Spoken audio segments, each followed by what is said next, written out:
Hello, everybody, and welcome to the podcast Physics of the Mystics, where we embark on an exhilarating journey that stimulates the mind and opens new windows of wisdom, inspiration, and light.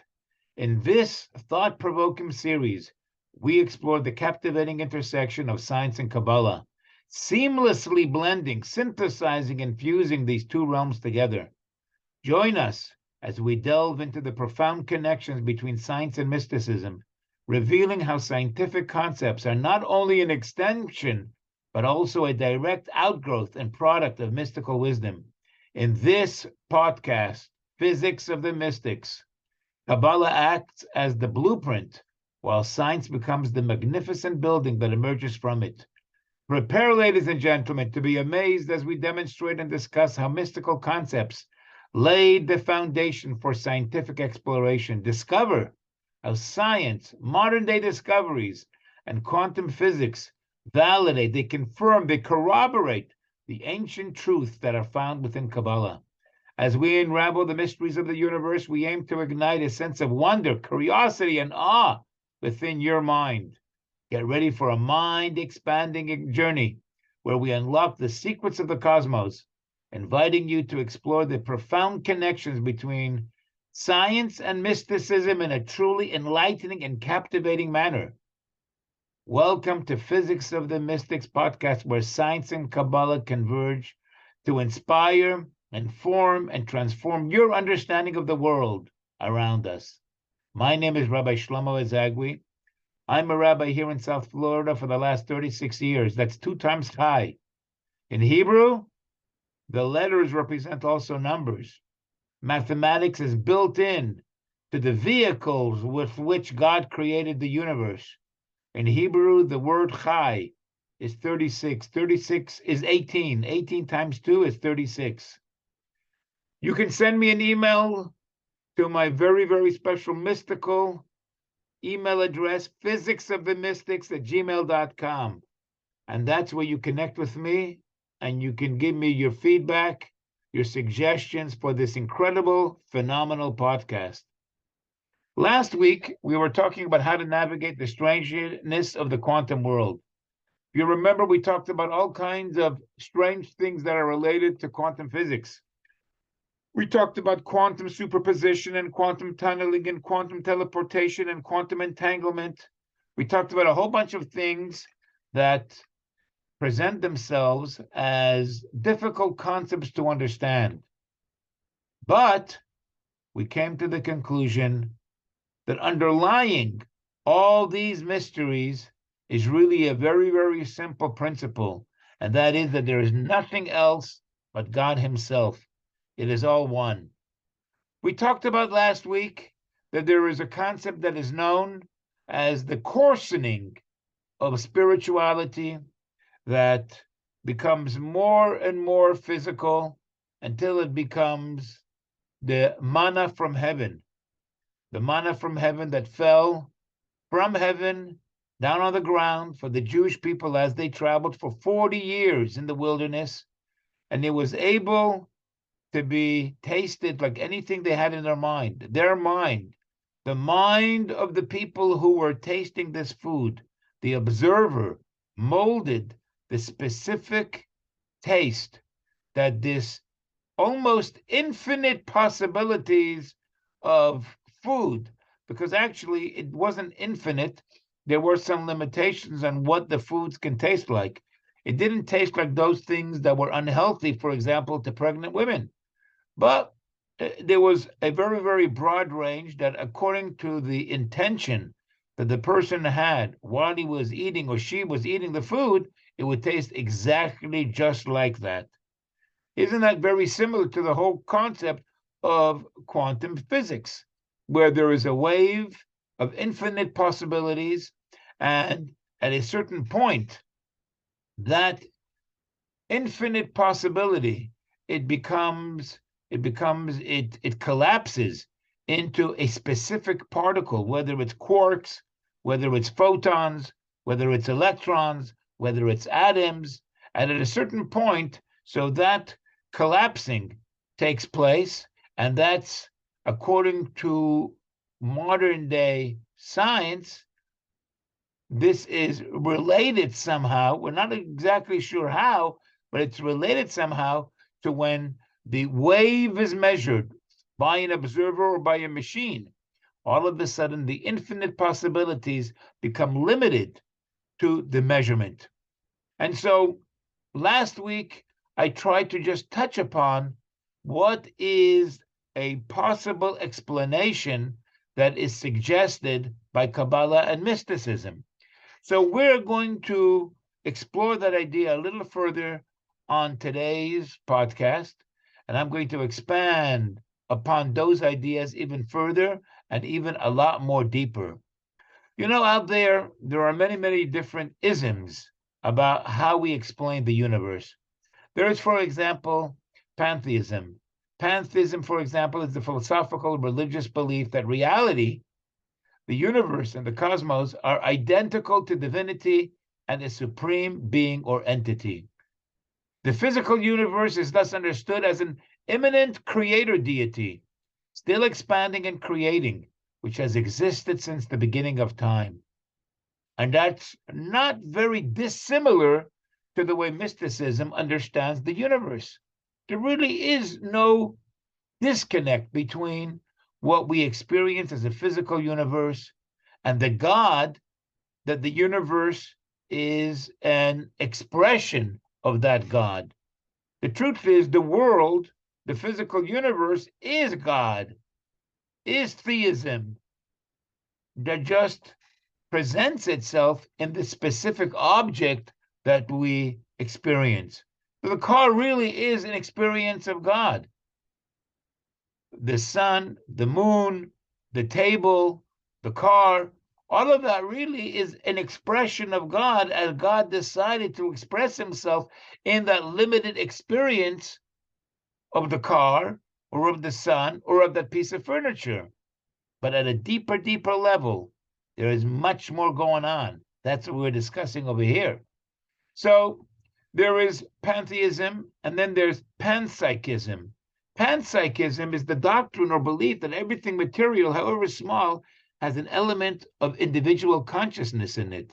That too would not be in contradiction to Kabbalah and mysticism. Because what is the highest element that we relate to as human beings?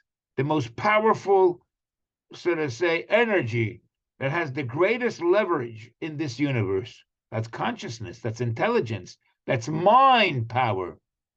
So there is something that is behind all that mind power, and that's God himself. At the highest level that God operates, we call that intelligence, consciousness. So if we just finish saying that pantheism is not something strange to Kabbalah and mysticism because the truth is everything is God, on a lower level, everything is consciousness, the consciousness of God. Yes, there is an element of intelligence and consciousness in every single atom, in every single part of that atom, in the electron, in the proton, in the neutron. There is an element of consciousness and an element of intelligence in every single little smallest particle and expression of the quantum field. How else does it know to assemble itself into the atom and later on into the molecule, and then to connect itself to other atoms and molecules and make itself into this very complex cell? It all has to do with the consciousness and the intelligence that really is in every single little element of this universe and of this existence. The microphone that I'm talking into has consciousness and intelligence in there.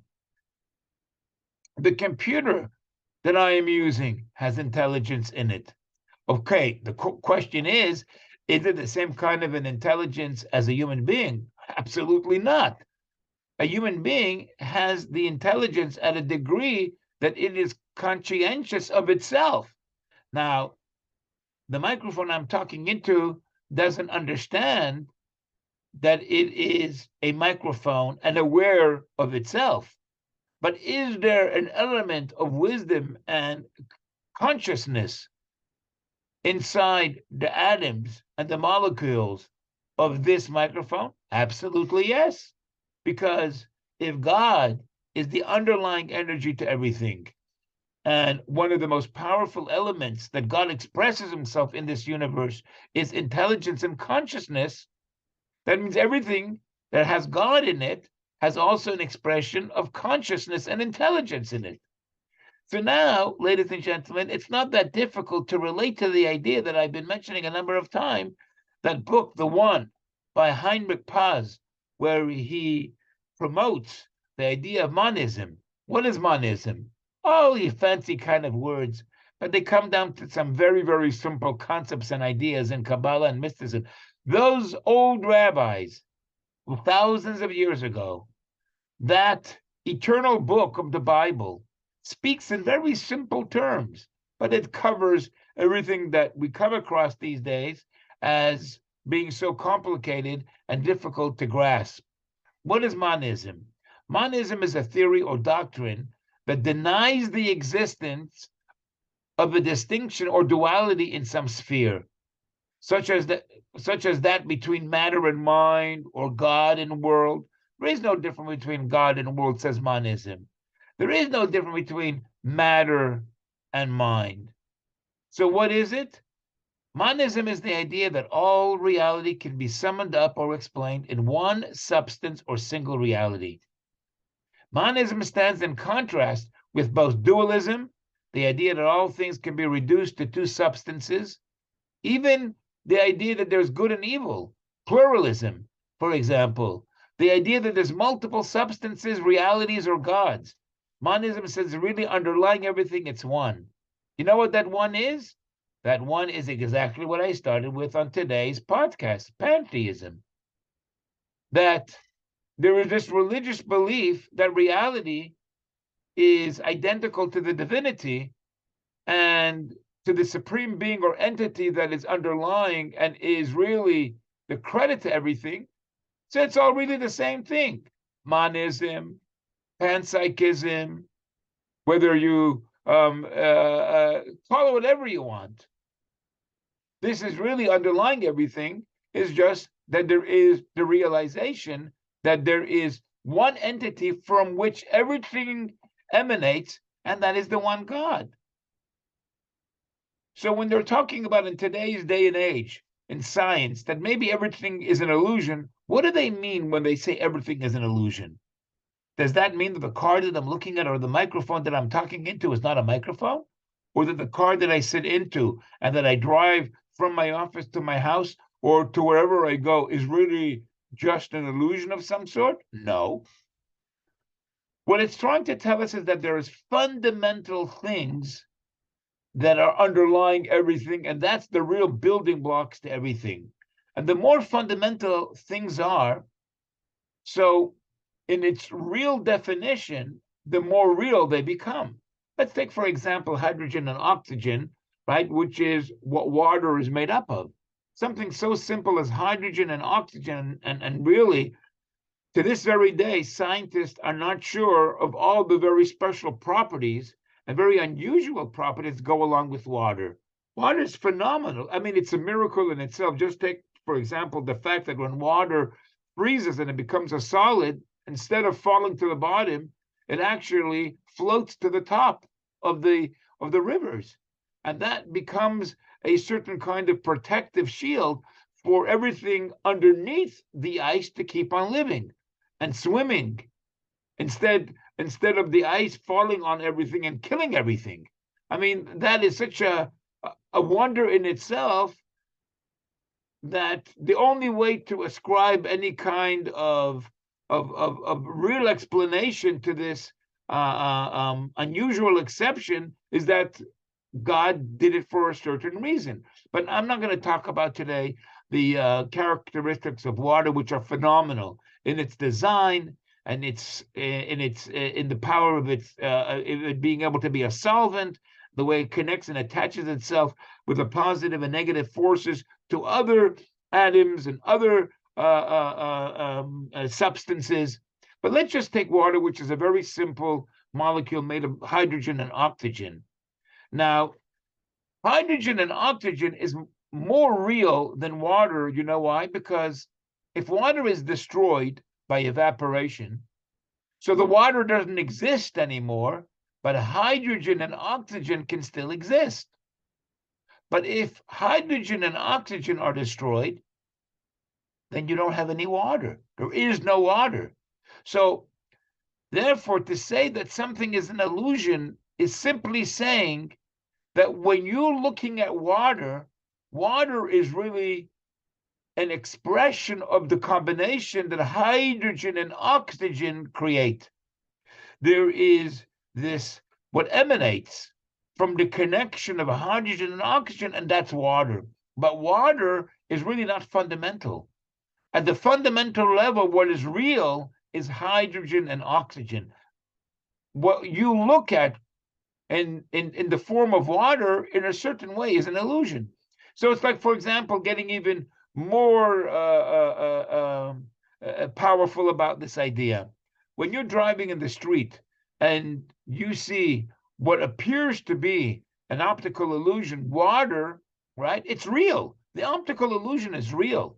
What you're looking at is nothing that you're hallucinating about in your brain. But what you're looking at is very real in terms of something very physical and something very scientific. But the truth is, it's an illusion, because when you get a little close, you see there's no water there at all. You see that it's really only vapor. So what you looked at, which was very real from a certain perspective, was on a fundamental level not what it appeared to be.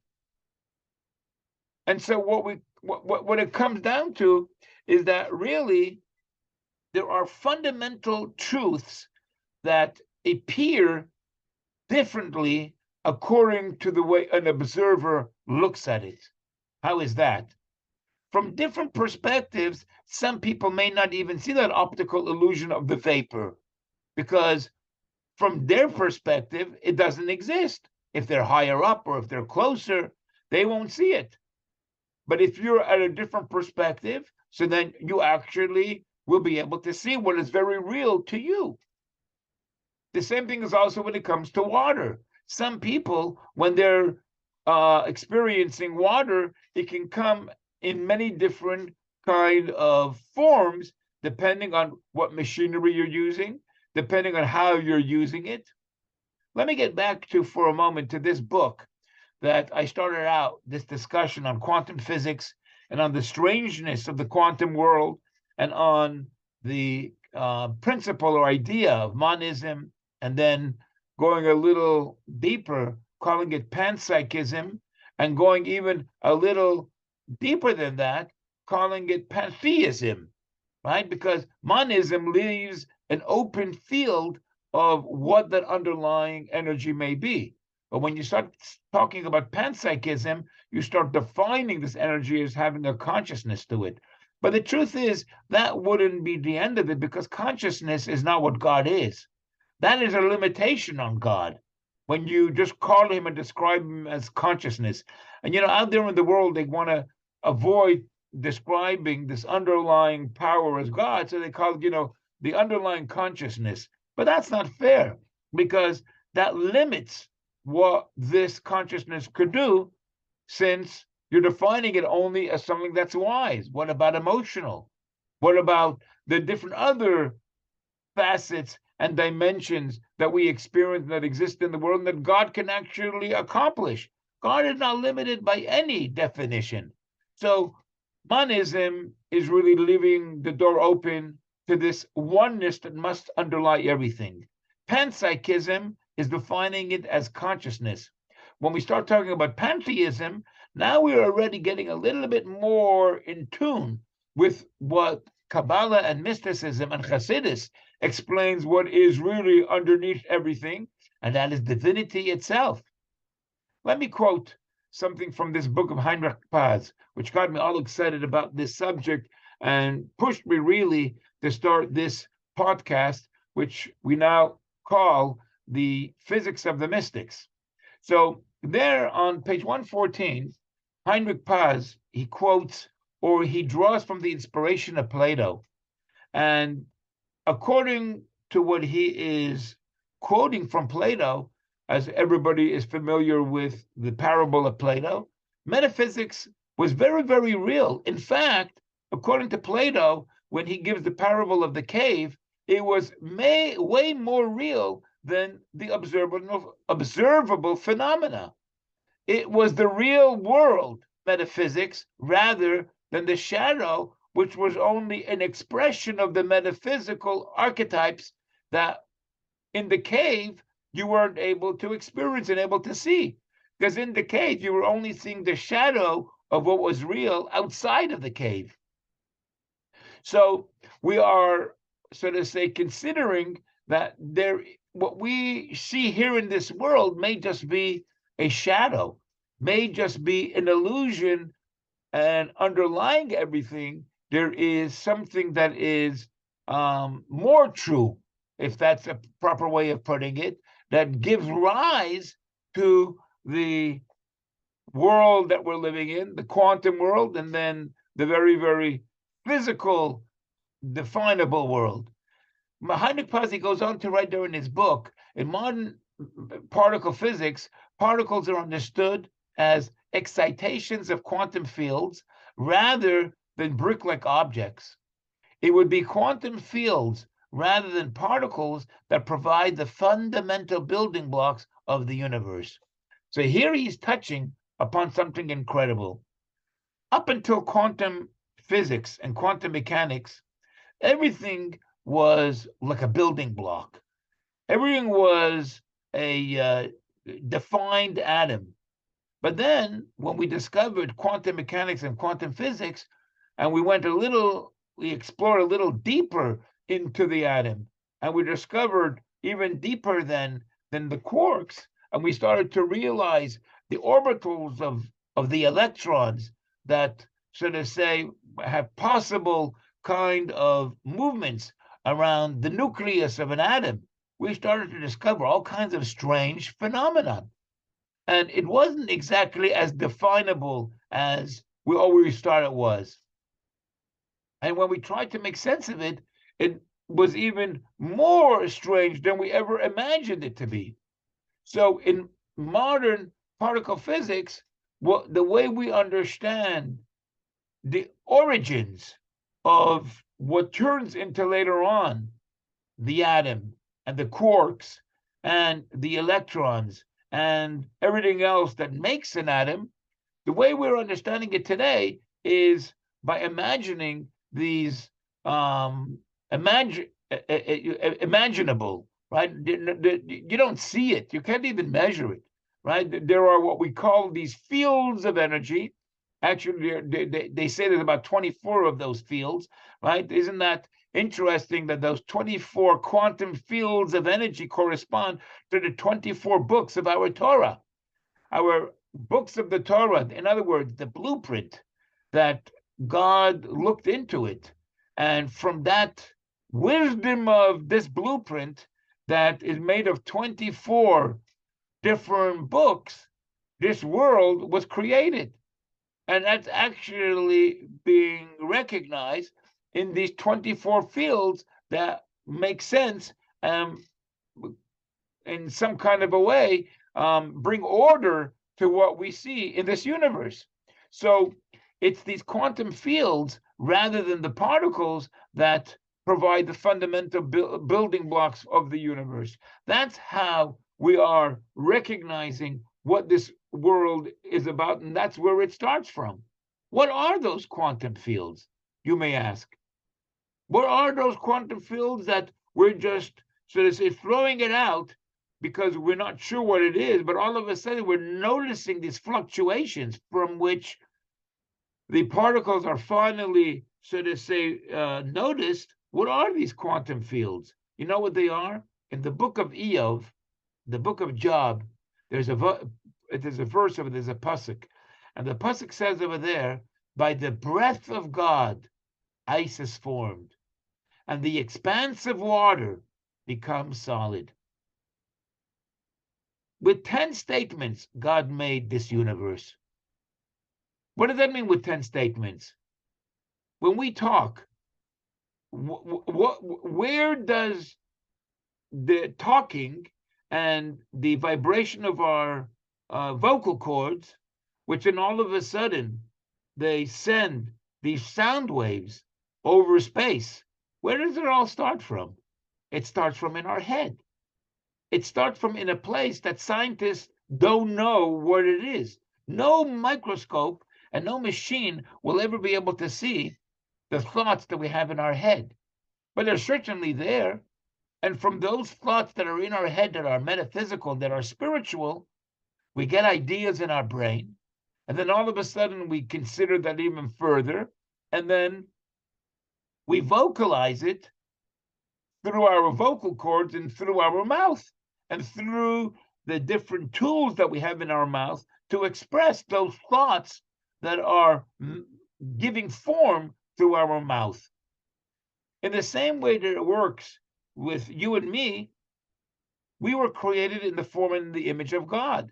God also, when he created the world in 10 statements, so somewhere deep down inside of God, in a place that we certainly can't figure out what it is and where it is, but it's certainly there. And from there became an expression, a fluctuation. All of a sudden, from the breath of God, Isis formed. All of a sudden, there became a breath. And all of a sudden, that breath is vapor. And all of a sudden, that vapor can turn into ice. It becomes a solid.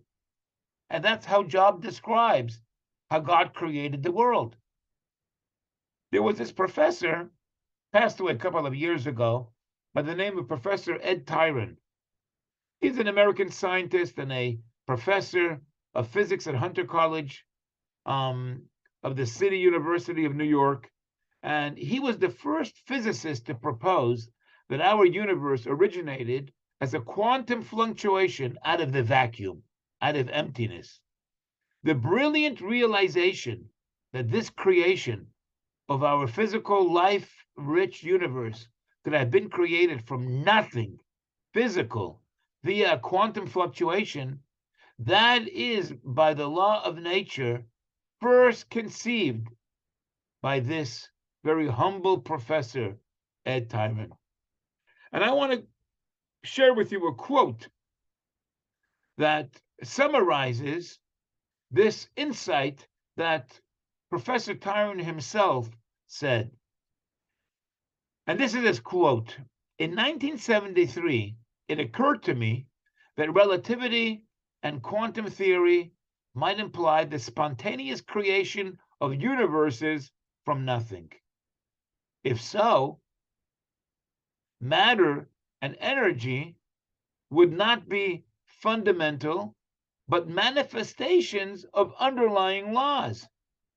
Ultimate reality would be the laws themselves, the mind of Einstein's God.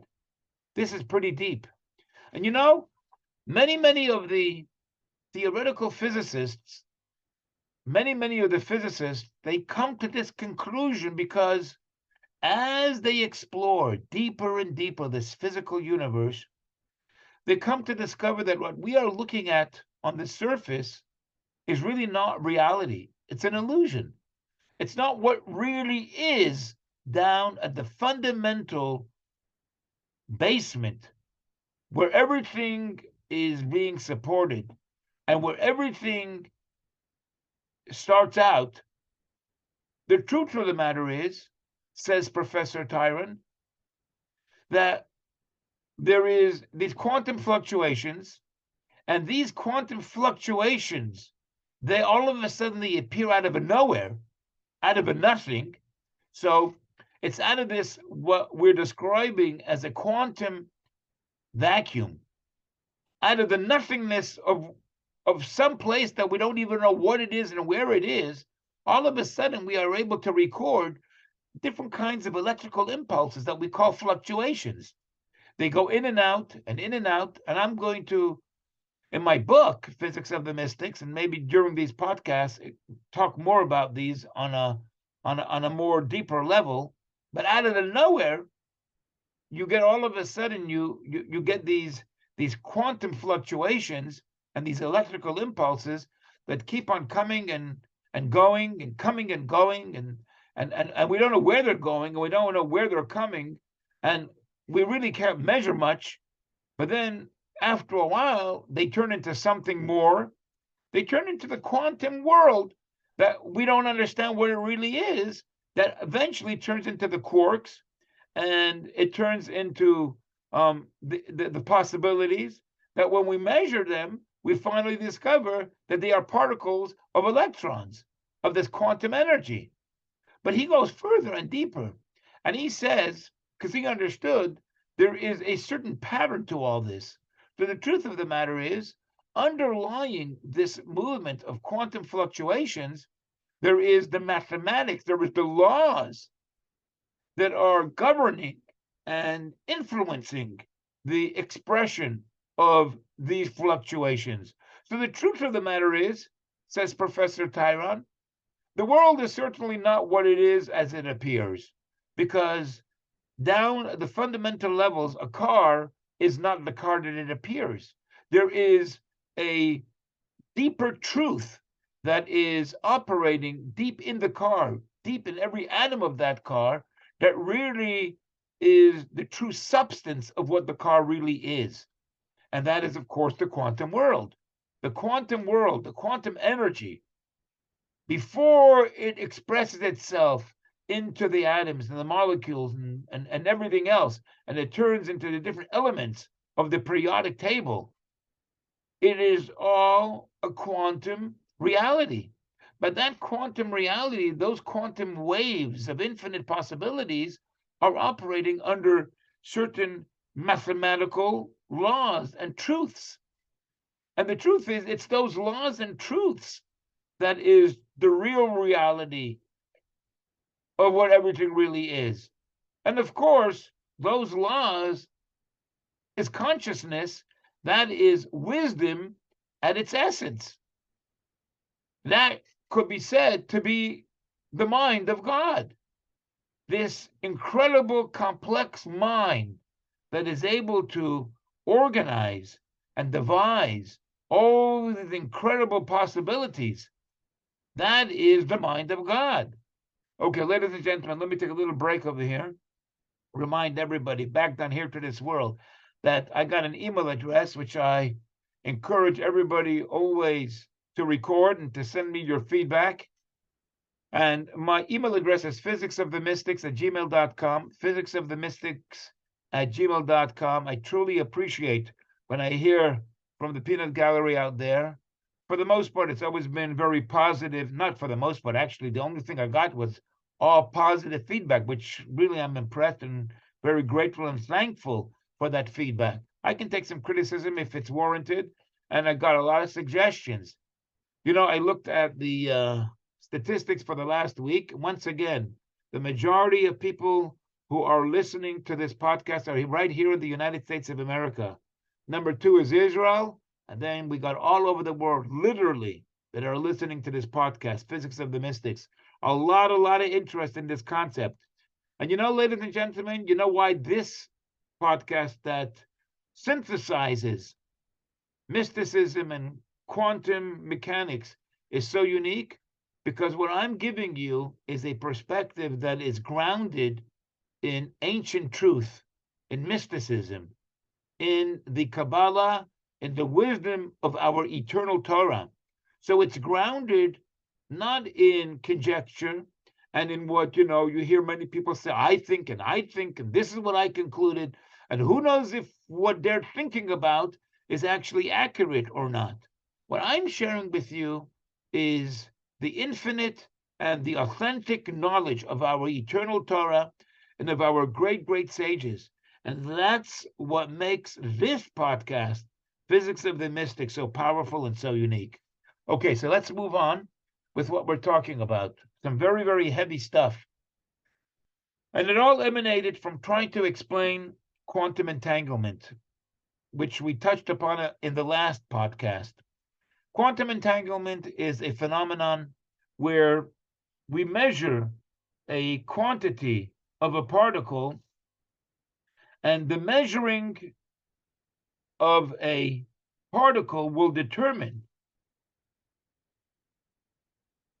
at a speed faster than the speed of light what information we will deduce from its entangled particle, even when they are at huge distances from each other. And the big question is, how is that possible that the two particles that are so far from each other can somehow know what's going on with each other at such fast speeds? And the answer is that they're not communicating and sending the information from one particle to the other. They're both expression of one entity. And since they're both expressions of one entity, it's possible, and this doesn't transgress the very important rules of special relativity and Einstein's incredible discovery, because when we're talking about having to communicate at distances, then it doesn't violate the rule that nothing can go faster than the speed of light. But here, in the quantum world, which we're only touching upon up until this point, what is the quantum world? And can you and me, at the level of our own identities, experience in our mind the quantum world? The answer is yes. But today is not a show to talk about how is it that as very prominent particles that you are and that I am, we are not quantum waves, right? You are where you're listening to me, and I am where I'm recording. And we don't even know each other. But the truth of the matter is, we are all connected as one. We are all connected as one. The underlying truth of the whole universe is really one essence, one energy. Shema Yisrael Hashem Elokeinu Hashem Echad. It's all one. The oneness of God Himself, up in the seven heavens, down in this earth, in all the four corners. Efes Biladoi, there is nothing else. Ein oid milvadoi, there's nothing else but the presence and the identity of God Himself. What that means is something incredible. What that means is that you're never alone. What that means is that there is God always around you, and the truth is your loved ones feel you, and you can transmit something to your loved ones. When you pray, when you think intently, all of a sudden a person, he starts thinking of somebody else, and he wonders, how did I get that thought all of a sudden? Where did that come from? That could be because the other person is thinking of you. And we're all connected to each other, and especially if you're entangled with the other person is entangled with you. You're very close friends, you're a husband and a wife, you're a parent and a child. So there is a strong, very real connection between people. Now, for the most part, we don't feel it because the wave collapsed and we're living on the level of a particle. But deep down inside of you and me, down at the core of our essence, of every cell and of every molecule and of every atom, there is a quantum world which lives and is alive in every single person. My consciousness of you and yours of mine are all connected on some very real fundamental level.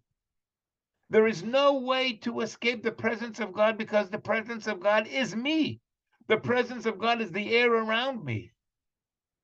My prayer to God, when I'm really believing in it and I'm trusting in God's possibility, this is what opens me up to the quantum world, to the world of all possibilities.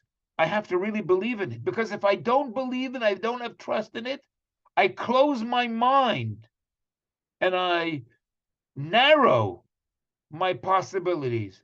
But when I truly have faith and I have trust in the unending and infinite presence of God everywhere, this is precisely what connects me through the consciousness of my own brain and through the strength of my soul with the infinite possibilities of God Himself. And that's, ladies and gentlemen, what we're talking about on today's podcast, Physics of the Mystics. When I'm talking about whether it's PanTheism or PanPsychism or Monism, as they say in French, zwischen mir und dir gerät. That's in Yiddish, by the way. Between me and you, that's all Baba Mises. These are all fairy tales, these descriptions.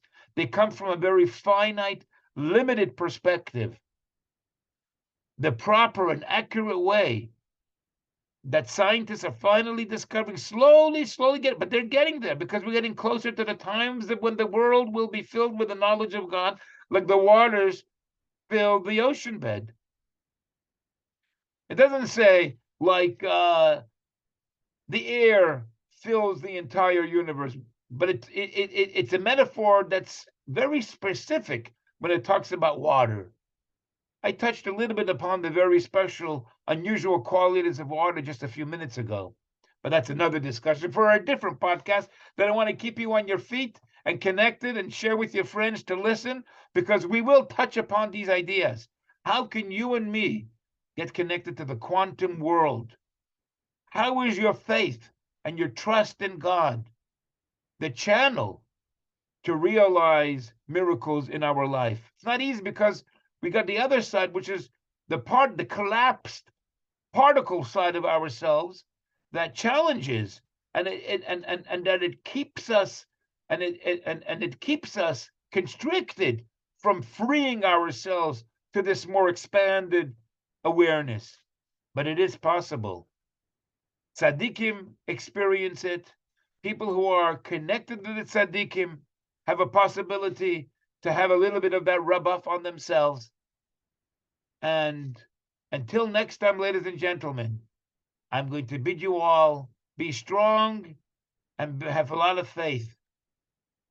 Deepen your trust. Realize that the Kabbalah and that the Torah and that God is the real thing. And the more you're connected with the real thing, the more your life will be the real thing.